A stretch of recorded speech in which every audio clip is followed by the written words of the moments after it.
Sí, bueno, en primer lugar, como todo, digamos, en este contexto de pandemia y de aislamiento, que vemos que muchas cosas por las que la lucha feminista venía pidiendo y demás, se ven como mucho más exacerbadas, o sea, como mayormente lo que es la violencia de género.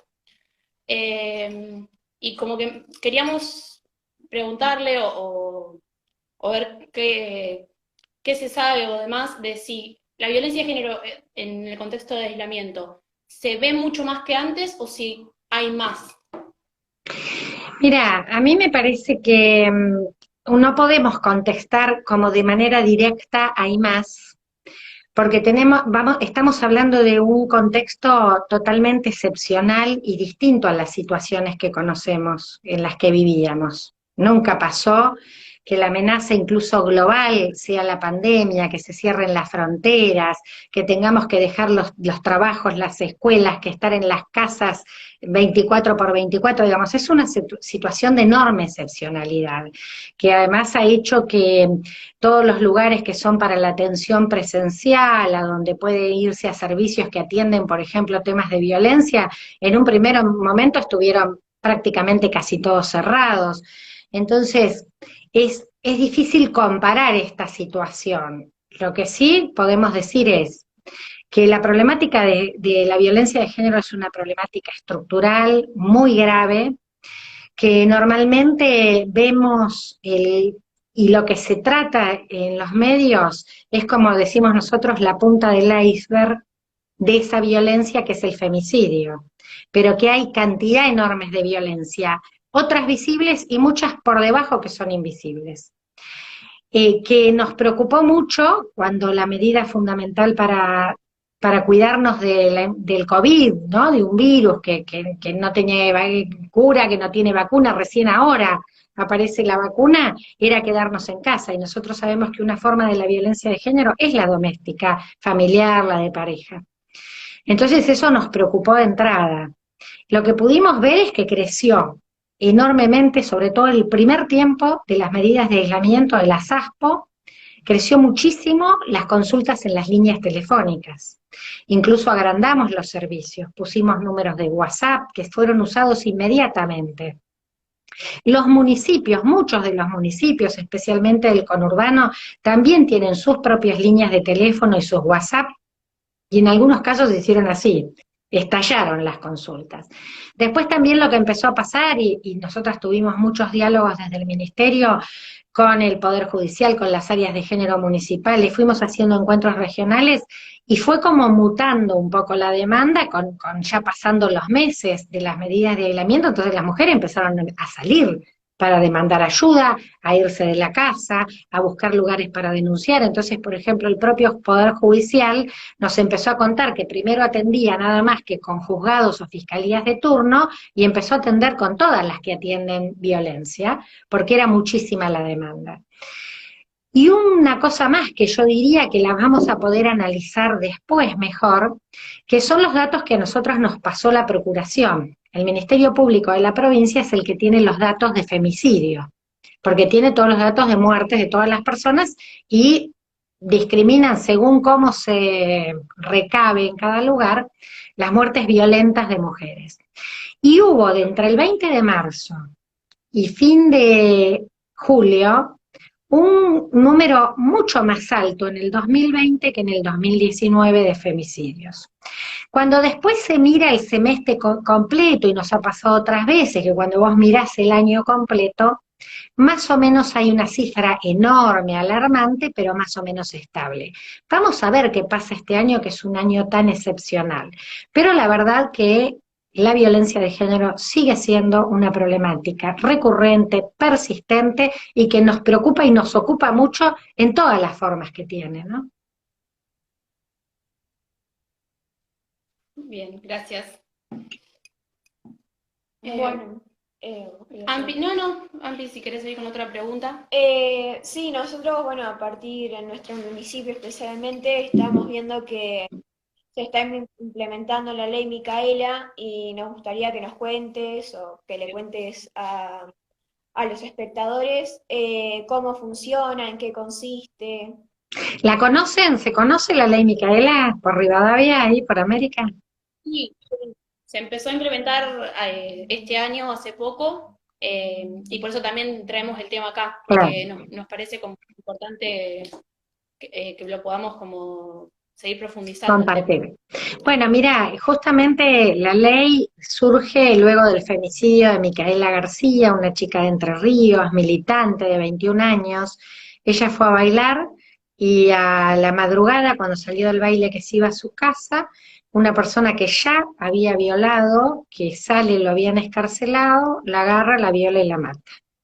Su papá, su mamá, sus compañeras, compañeros de militancia empezaron a pelear, especialmente su familia, para plantear que debía haber formación en perspectiva de género y en violencia de género en todas las personas que trabajan en el Estado, nacional, pero en todo el país, en todas las provincias, en todos los municipios. Y ellos impulsaron la sanción de esta ley de formación en perspectiva de género y violencias de género a partir de este terrible, doloroso, bueno, eh, femicidios. Es un dolor para la familia irreparable. Cuando una conoce, se trata con la familia, te das cuenta que les cambia la vida para siempre. Pero ellos ese dolor plantearon que había que transformarlo no en revancha, no en odio, sino en más derechos, en políticas de cambio cultural y en construir un camino para que no haya más Micaelas, nunca más Micaelas, ¿no? Así como hicieron las madres y las abuelas de Plaza de Mayo,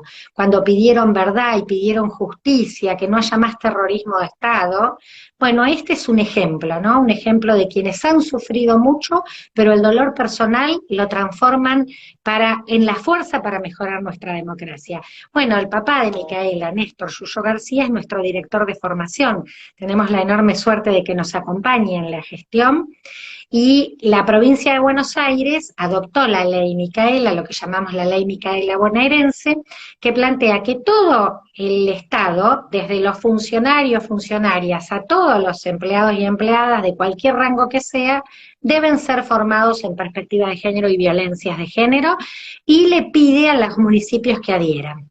Nosotras somos autoridad de aplicación de esta ley como Ministerio de las Mujeres y empezamos incluso en contexto de pandemia a implementarlo, ya lo hicimos en más de 10 organismos, ministerios, organismos descentralizados, y empezamos por los funcionarios, por las máximas autoridades. Ya se han formado más de 2.000 funcionarias y funcionarios de la provincia, pero además ya se hizo regionalmente la formación en los 135 municipios, divididos por regiones. Ustedes son de la cuarta. Bueno, lo que se hizo es también convocar a intendentas y intendentes, funcionarios, decisores. ¿Y por qué empezamos por ahí? Empezamos por ahí porque es muy importante empezar por quienes tienen la decisión política, tienen que llevar la gestión adelante. Y necesitamos que esas personas se sensibilicen desde la perspectiva de género para que vean cómo las políticas que llevan adelante tienen impactos desiguales o tienen impactos que pueden profundizar las diferencias, reproducir discriminaciones o todo lo contrario, construir más igualdad. Entonces es un desafío enorme, hermoso, de un profundo cambio cultural y bueno, es una tarea gigante en la provincia de Buenos Aires, pero la estamos haciendo con muchas ganas, con mucha pasión y hay que hacerla de modo permanente. Esto es lo que plantea la ley Micaela, que es para todos los empleados de la administración pública, pero además que debe ser sostenida en el tiempo en distintas etapas de formación. Bien. Y bueno, y otra de las preguntas en relación a la ley Micaela era que, bueno, los funcionarios son los que se están interiorizando en el tema, pero ¿hay alguna capacitación para organizaciones como la nuestra? Sí, las organizaciones han pedido muchas la formación. Nosotros estamos en diálogo también con las universidades, porque ustedes imagínense que nosotras tenemos alrededor de 550.000 trabajadores y trabajadoras de la administración pública provincial. A eso sumémosle todos los municipios, las organizaciones deportivas, los clubes, bueno, hay muchísimos gente que pide. Nosotras estamos en mucha articulación con mujeres de sindicatos, de organizaciones sociales, de referencias políticas, de redes feministas. Bueno, ahora ustedes contaban al principio que yo dialogo los fines de semana con estudiantes de distintas localidades de la provincia. Nosotras además queremos formalizar como una red y la idea es que también se pueda, articulando con la universidad, llegar a proponer esta formación para las organizaciones sociales. Vamos paso a paso, digamos, porque en el medio de que estamos haciendo ministerio nuevo, en el contexto de pandemia, atendiendo las situaciones de las violencias, bueno, con la limitación de recursos que hay en este contexto, bueno, y caminando con Ley Micaela, pero hay que llegar a que todas las organizaciones, no solo las de mujeres, porque ustedes ya están como sensibilizadas, se organizaron en una red, se llaman Red Sorora. ¿Por qué se llaman Red Sorora? A ver, cuéntenme ustedes a mí. Y yo por ahí no estoy desde el principio, por ahí Ampi te puede contar mejor. Sí, nosotros, bueno, surgió hace 3 años esta organización. En nuestra localidad no había así un grupo de mujeres que esté sensibilizada con el tema, tan, no sé, Como metido como que de no lleno. claro, como que no se trataba estos temas en nuestra localidad, en un pueblo tan chico.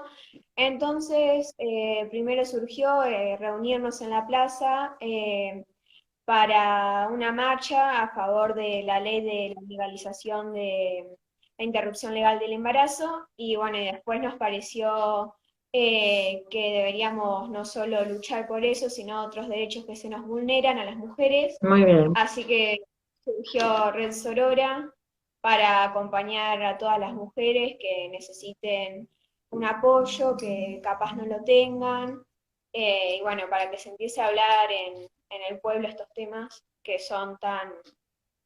Controversiales a veces. A veces sí, pero bueno, ¿saben qué hay que decir cuando nos dicen que son muy controversiales? ¿Qué temas en la sociedad no lo son? Siempre hay diferencias. Cada uno toma una posición, construye su verdad relativa, su propia convicción, el lugar desde donde plantea que quiere, que ustedes cuentan que se reunieron en el 2018, ¿no? Cuando las mareas verdes por el debate de la interrupción del embarazo. Bueno, hay algunas personas que tienen otra posición, pero de lo que se trata es de organizarse, eso es muy bueno, y sobre todo me parece que lo que pasó en todos estos últimos años, incluso en localidades como Rivadavia, el otro día hablaba con Deró, con Villa Ventana, que en todos los lugares hay grupos de jóvenes, de mujeres que se identifican desde el feminismo, desde la igualdad de género, y eso es algo buenísimo, buenísimo, y es bastante novedoso, porque antes no era tan fácil, ¿no? Era como había más resistencias. Sí, sí, ha tomado una fuerza enorme en estos últimos años y me parece que es lo que hay que mantener y seguir profundizando y esto, el trabajar en red y demás es súper importante. Yo por ahí, como para cerrar con el tema de la Micaela, nos habían quedado como dos preguntas que tienen que ver con, por ahí yendo más a lo local, cuando la ley Micaela ya llega a municipios como el nuestro, por ejemplo. ¿Cómo es el tema de la evaluación? ¿Quién lo evalúa? ¿Es necesario que esté formado en género? ¿No? ¿Eso se manda desde el ministerio? ¿Cómo funciona? Y cómo se sigue profundizando esa capacitación a través en el tiempo, ya que, bueno, nosotros por lo menos debatíamos que uno nunca se termina de formar en género y nada, queríamos saber eso.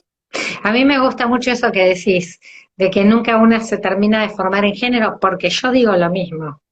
De construirnos, como dicen ahora, porque todas nos criamos en una cultura patriarcal, y que no solo patriarcal, que reproduce muchas desigualdades, muchas discriminaciones, entonces una siempre tiene que estar como repensándose un poco y aprendiendo. Yo tampoco, hace muchos años que estoy en estos temas y siempre aprendo, siempre puedo aprender algo nuevo, así que esa es la idea.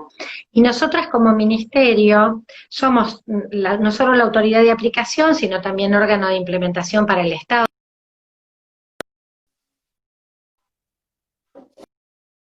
Necesarios, la meta y los perfiles docentes necesarios para la formación.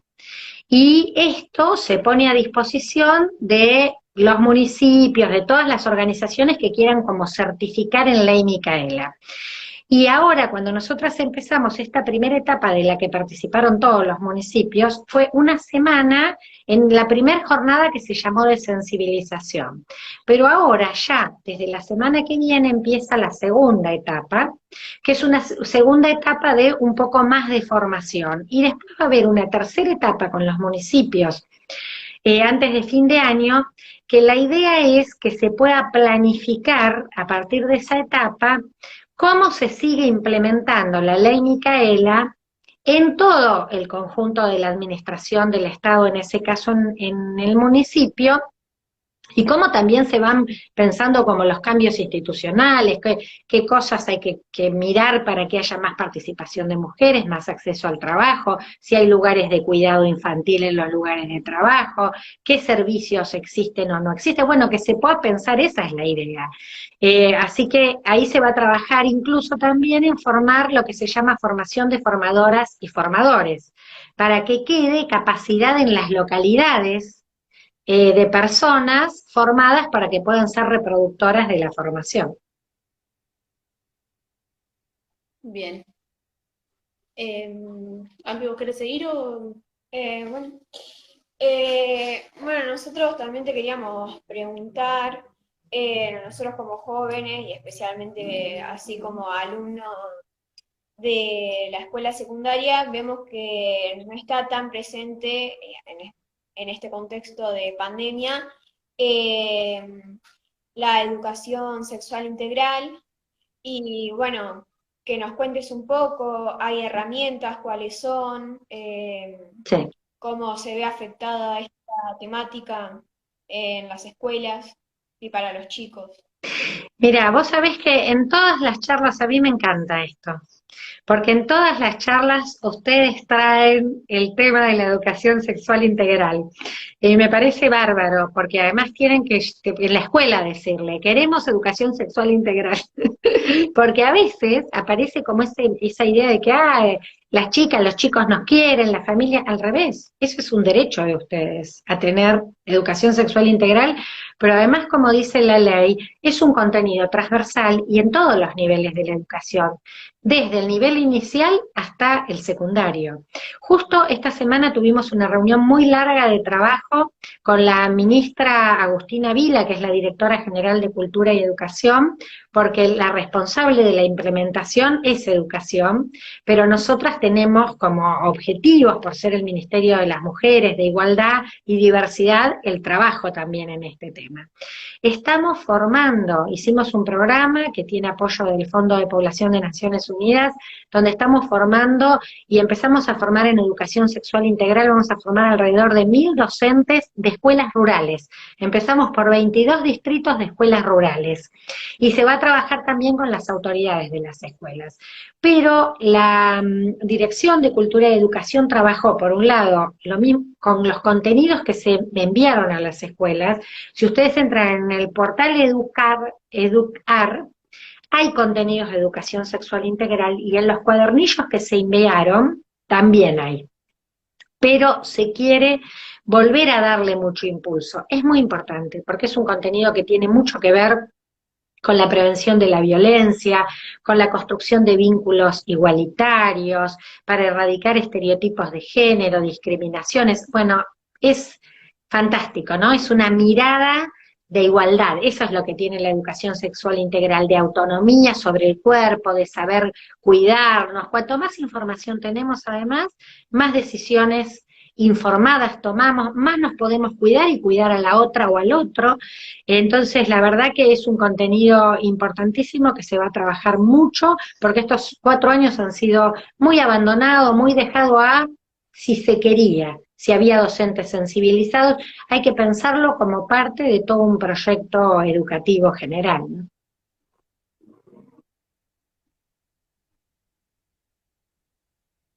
¿Les parece? Sí, Sí. se ¿Sí? nos cortó un poco, pero más o ¿Tuvieron, menos tuvieron, lo seguimos. Sí. se cortaba un poco?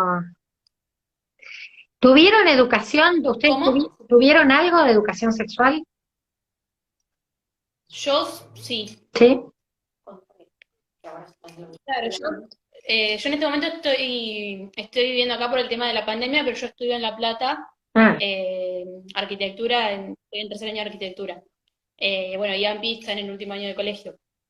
Por eso era un poco lo que traíamos, más que nada porque desde la escuela de secundaria y demás veíamos esa problemática. mm. Ampi, ¿cómo en tu escuela? Qué cool. Bueno, como dijo Mili, yo estoy en el último año de la secundaria y bueno, y también participo en el centro de estudiante, entonces veíamos esa problemática de que capaz no se estaba tratando mucho en las materias la educación sexual y bueno, veíamos que muchos eh, piden el tema Sí. y bueno, cómo podíamos trabajarlo para que los chicos reciban la información adecuada.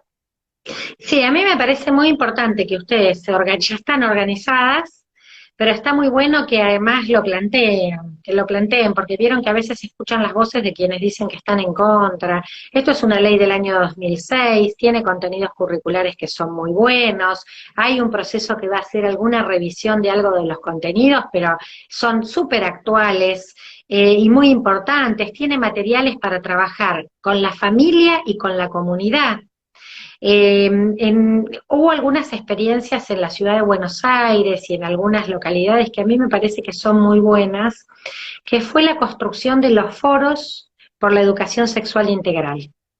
Y ahí se reunían estudiantes, docentes, colectivas, colectivos feministas, grupos donde trabajaban cómo hacer el proceso de acompañamiento para que se diera, ¿sí? Para que además, porque a veces a los docentes también les da como un poco de temor, recibieron alguna formación, pero no tanto, cuando ellos se formaron como docentes no se daban estos contenidos, cuando ellos o ellas.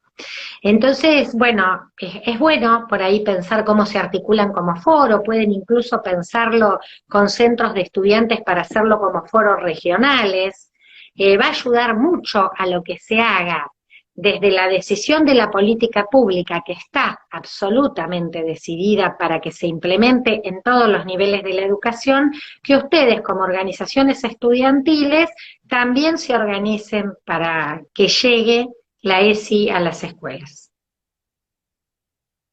Así que es Bien, muchas gracias. una sugerencia de mi parte. Gracias. Y bueno, como última pregunta, por ahí habíamos planteado algo más relacionado, o que vemos bastante en nuestro partido. eh, Hemos tenido en el transcurso ya de años anteriores y demás distintos casos de vulneración de derechos a menores y demás. Y la pregunta es, digamos, ¿qué políticas públicas hay para este tipo de casos y cuál es nuestro deber como ciudadanos o qué deberíamos hacer nosotros si sabemos de algún caso? Bueno, yo sé que además ustedes creo que todavía no hay área de género, recién están por crear el área de género en el municipio. Esa es una gran deuda.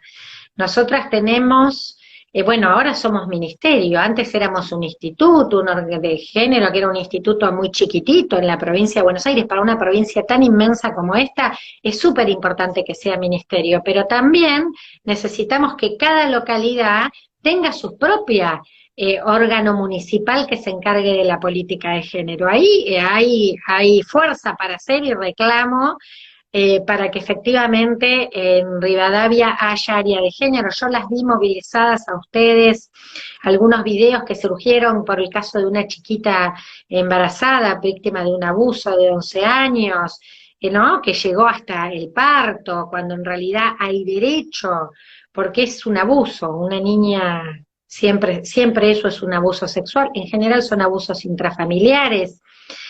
Nosotras cuando llegué al ministerio, la primera resolución que implementamos fue junto con el Ministerio de Salud, con el ministro Goyán para la aplicación de la guía de lo que son los abortos que son legales en la Argentina, que contemplan las situaciones de problema para la vida, para la salud, los casos de violación. Eso está clarísimo. Además, eso es un derecho en nuestro país desde el Código Penal que se sancionó en el año 1921. No estamos hablando de nada nuevo. Entonces, el tema es que se acceda realmente a los derechos sexuales y reproductivos, que se acceda a los métodos anticonceptivos. Bueno, hay mucha decisión del Ministerio de Salud que está trabajando para ello. Hay un 0800 de salud sexual, que ahí me va a ayudar algunas porque nos están acompañando acá las coordinadoras regional que tenemos, Ada García, también está Silvia Zavala, que es de otra región. Bueno, me van a ayudar ahí compartiendo el 0800 de salud sexual. Es una línea de consulta, de orientación, a donde pueden consultar cuando ustedes quieren, también para las jóvenes, les jóvenes, la atención en sus derechos, en su acceso a la salud sexual y reproductiva, cómo cuidarse, cómo tener acceso a los métodos. Ahora hubo todo un tema con las medidas de aislamiento para acceder a las pastillas anticonceptivas, a los preservativos, bueno, a todo lo que tiene que ver con las políticas de prevención de los embarazos no deseados. Así que eso es prácticas absolutamente legales, parte de la política de salud pública, debe estar atendido no solo en los servicios de salud de hospitales de la provincia, también en la atención primaria de la salud. Eso también es una obligación de la atención primaria que depende en general de los municipios. Entonces, bueno, hay que conocer, hay que saber, hay que conocer estos derechos. Se están preparando campañas también, porque eso cuando uno, ¿cómo ejerce sus derechos? Por eso decíamos que la ESI también es muy importante. Cuando uno conoce y sabe, entonces así puede también reclamar, puedes tener más fuerza para demandar que esa política debe garantizarse. Así que todo eso es parte de leyes que se conquistaron por mucha lucha histórica de las mujeres para tenerlas, porque no había, que son política pública, que se deterioraron mucho los últimos 4 años. Miren, yo ahí la otra vez daba un informe esta semana en el Senado de la gestión que hicimos, y ustedes saben que en la gestión anterior es cierto que teníamos una gobernadora mujer, pero no tenía ni una ministra mujer, y la única ministra mujer que tuvo un tiempito fue la ministra de Salud, que hizo la guía, que adoptó la guía, que después la gobernadora la derogó y la sacó del gobierno. Así que, bueno, eso ya pasó. Y ahora la verdad que tenemos un Ministerio de Salud que incluso en este contexto que está tan demandado para atender la pandemia, que además aprovecho para hacer un paréntesis y hacerle un gran reconocimiento a los trabajadores y las trabajadoras de la salud que tanto esfuerzo gigantesco hacen y están ahí, ¿no? En la trinchera con el riesgo de contagio, cuidándonos, trabajando por la salud de todos y de todas. Bueno, ahí ahora en el Ministerio de Salud han rejerarquizado un programa de prevención y atención de la violencia en el sistema de salud y están trabajando mucho también para el acceso a la salud sexual y reproductiva. Así que bueno, es esto que nuestro gobernador ha dicho, que nosotros tenemos que hacer un Estado presente, cercano, solidario, accesible. Bueno, eso es para todas las necesidades que tenemos las y les bonaerenses. Bien, sí, me parece como re importante resaltar esto que se marca de la importancia de la participación de las mujeres dentro del gobierno y de tener representatividad y demás, es súper importante. Y bueno, nosotros no habíamos planteado ninguna pregunta más, por ahí si alguien en los comentarios quiere dejar alguna pregunta. Y bueno, volver a agradecerte por el tiempo y por darle lugar a los jóvenes que por ahí a veces se dice que la juventud está perdida y en realidad creo que tenemos bastante para dar y bueno, que se nos dé el espacio es re importante y bueno, nada, esto de también la importancia de tener un gobierno que nos dé lugar a las mujeres y demás para conquistar todo lo que todavía nos falta, que es un poco lo que hablábamos al principio, es importante. Bueno, gracias a ustedes. Fue un gusto enorme conocerlas Y seguramente en la pospandemia vaya para que hagamos el mural que tenemos pendiente de ellas que no fueron pintadas. Y bueno, allí, ¿ustedes se acuerdan a quién vamos a pintar allá en la escuela? Sí, a, a Elsa Fernández Discordia Ah, y a Karen Valdés y a Mungi Caro, que son ¿quiénes son? tres mujeres importantes en nuestra comunidad. Eh, bueno, la primera es escritora, fue escritora. Eh, Después Mungi Caro es una persona muy reconocida en nuestra comunidad. eh, Siempre está dando una mano para lo que necesitamos, ayuda a los clubes y demás, es una persona muy humilde y que estamos agradecidas Qué en bueno. la comunidad. Y Karen Valdés es una joven de nuestro distrito, no sé, que está luchando por su enfermedad y que tiene fibrosis quística. Ah, bueno, vos saben que además las invito, aprovecho para invitarlas, porque estamos también haciendo el concurso Ellas no fueron contadas. Entonces son para contar relatos de vida. Ustedes discutieron ahí historias de mujeres muy interesantes. Algunas decidieron, bueno, vamos a pintar estas, vamos a hacer el mural, pero nos pueden hacer esos relatos de vida porque estamos haciendo un concurso. Así que hasta fin de mes tienen tiempo para enviarnos al ministerio. Si entran en la página, ahí van a encontrar el concurso. Ellas no fueron contadas, así que las invitamos a participar. Bárbaro. Bueno, muchísimas gracias. Bueno, chao, un gusto. Hasta Chao. luego.